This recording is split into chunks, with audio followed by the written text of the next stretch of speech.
आदि भाई के पास हमने सुना एक 20 रुपए का बच्चा मिलता है, और चलो चल के देखते हैं देते हैं कि नहीं देते हैं। आदि भाई, हाँ भाई, हमने सुना है कि आपके पास एक बच्चा है। हाँ भाई है, बच्चा है ना? हाँ। चलो भाई दिखा दीजिएगा। पहले लाइक सब्सक्राइब कर दो तब दिखाएंगे। पहले लाइक और फॉलो कर लो तभी दिखाएंगे। चलो भाई निकाल के लाइएगा।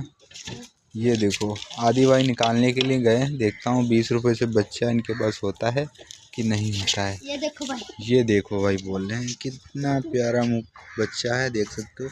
ये कौन सा बच्चा है?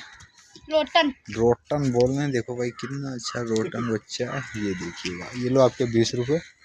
अब हम इसे हिलाएंगे, ये देख सकते हो। अब हम इसे अपने गाड़ी के पीछे पीछे हिलाएंगे।